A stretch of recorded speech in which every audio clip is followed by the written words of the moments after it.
Fáilte roimh go fáil míis Gaeilge. Welcome back to Let's Learn Irish. Leathuil A1 topic is sé, Rannóg An Fhoghraíocht, An leathan agus An caol. Level A1 topic 6, section 4, pronunciation, broad and slender N. Agus lemúna an uan An leathan agus caol, and we'll be teaching the pronunciation of broad N and slender N. An leathan agus An caol. Éis leis na focail seo, listen to these words. Ní, inia, dinéir, téan, déan, déanan, tránóna, éiríonn, a chéan. So we have a selection of words with broad ends and slender ends, and I'll have you listen again to the sound recording this time and see, what do you notice? Éist leis na focail severe. Listen to the words in the sound clip. Cad a thugann tú faoi deara? What do you notice? Cloisfidh tú an bhír dhá uair. You'll hear the sound clip twice. Fhoghraíocht.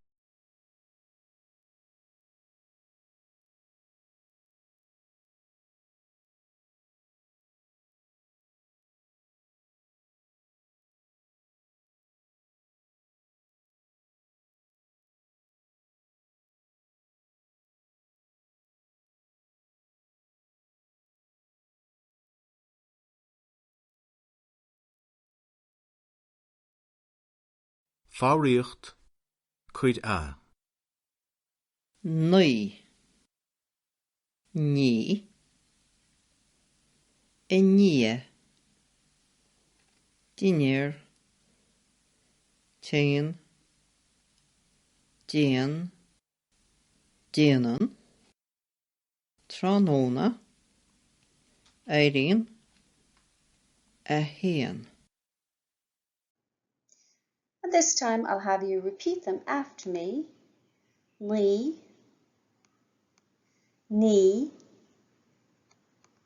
inia,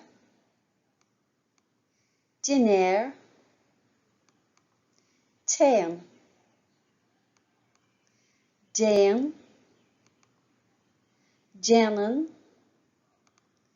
tránóna, éiríonn, a chéan. Tá dhá uaim ag an litir N sa Gaeilge, An leathan agus An caol. So the letter N has two sounds in Irish, broad N and slender N. Brahan fuam an N ar an ngota a bhíonn ribh nó inia an N, got a leathan nó got a caol. So the sound of the N is dependent upon the vowel that is either before or after the N, a broad vowel or a slender vowel. So the broad sound, the tip of the tongue is pressed against the upper teeth, as in li, nine, li, or dunta, closed, dunta. And the slender sound, the tip of the tongue is against the gum behind the teeth. Li, to wash. Dinéir, dinner. Most importantly, be aware and be listening for the slender and broad sounds. Be aware that they do exist. Be aware of dialectic differences, and as you become more familiar, it will become easier to identify these and to pronounce these. Use the pronunciation section of teanglan.ie as a resource. All three canúntaí are featured there. An leathan agus caol fuaimne sna habairtí. So, shinig me an bhír ar ríis, I will play the sound clip again. Éis go cuairmach an tam seo leis na fuaimne and sna habairtí. Listen carefully this time to the sounds of the N in sentences.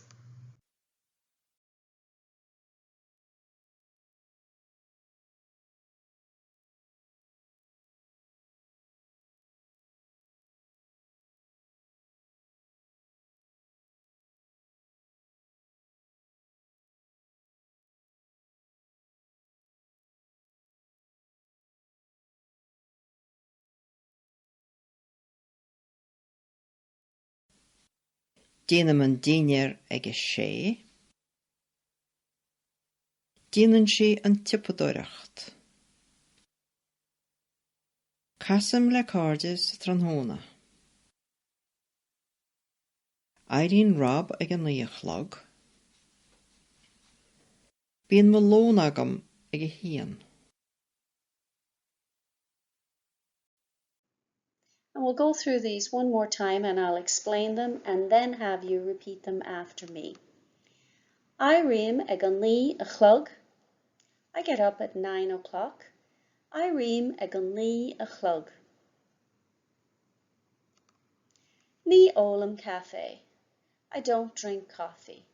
Ní ólam cafe. Tá sé le I níor a cúig. It is 5:30.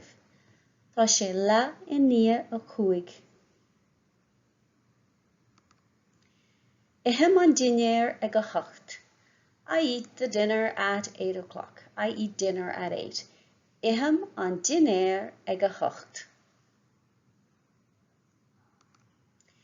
Téann sé lí ag a haon déag. Téann sé lí ag a haon déag. He goes to bed at 11 o'clock. Téann sé lí ag a haon déag.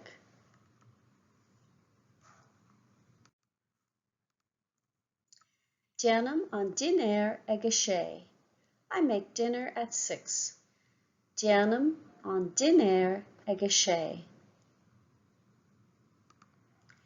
Déanann síos an tiopadóireacht. She does the shopping. Déanann sí an tiopadóireacht. Casam le cáirde sa tráthnóna. I meet friends in the afternoon. Casam le cáirde sa tráthnóna. Éiríonn Rob ag an lí a chlog. Rob gets up at 9 o'clock. Éiríonn Rob ag an lí a chlog. Bíonn mo lón agam ag a haon. I have my lunch at 1. Bíonn mo lón agam ag a haon. And now listen one more time to the recording. Cuid bí. Éirim ag an líochlog. Ní ólam cafe. Tá sé leathaine a cúig. Ichim an daoinear ag a hocht. Táinn sé a lí ag a haon déag. Déanam an daoinear ag a sé. Déanann sí an tiopadóireacht. Casam le cáirde sa tráthnóna. Éiríonn Rob ag an líochlog. Bíonn mo lón agam ag a shéan. Ag an bhilóg an fhoghraíocht An leathan agus An caol úd den gníomhaíocht seo, you'll need the handout Pronunciation, Broad and Slender N for this activity. An fhoghraíocht An leathan agus An caol. Pronunciation, Broad and Slender N. Lé amach na habartaí seo a leanas, ag díriú An leathan agus An caol. Read out the following sentences focusing on broad and slender N. An sin, freagar na ceistena atá ag bon an leathanig, and then answer the questions at the bottom of the page.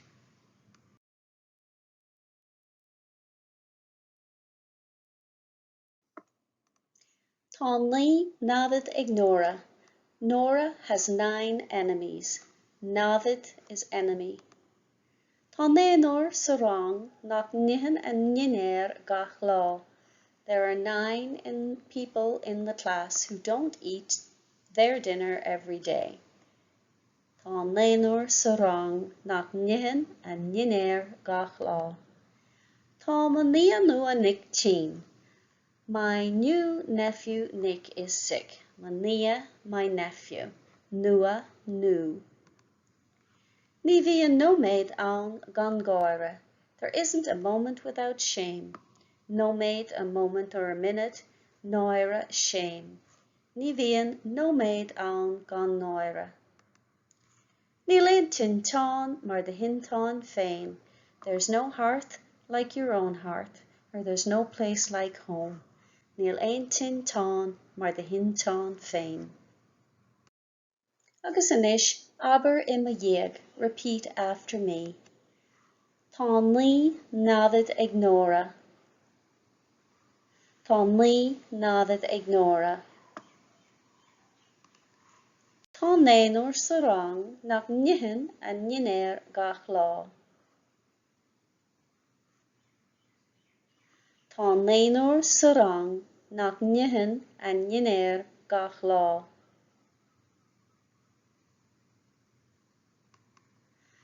Tá mo nia nua Nick teen.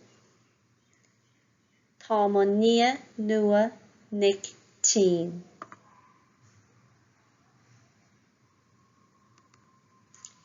Ní bhíonn nóméid ann gan náire. Ní bhíonn nóméid ann gan náire.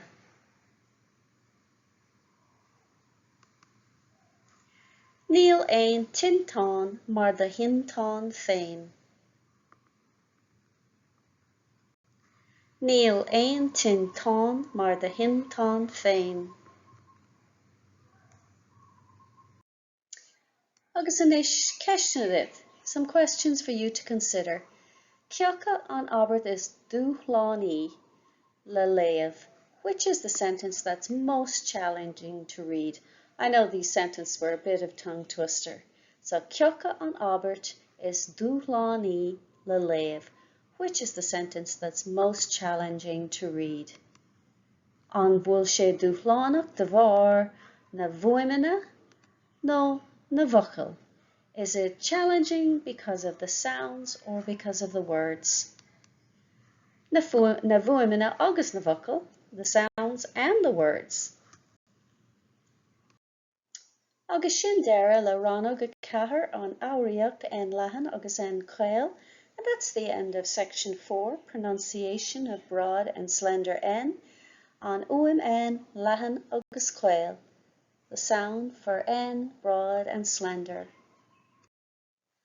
Tá na nótaí agus bilóg a oibre le fáil in éineacht le cóid fuaimhne agus nasca na cuisle, suíomh lús cartaí. The lecture notes and worksheets to accompany the course, along with the MP3 files and Quizlet links, this is a flashcard website, are available. The original files are available to download at Theastas Eorpach na Gaeilge, teg.ie, or edited versions can be found at my website, simplyjacintha.com. Direct link is in the description box below.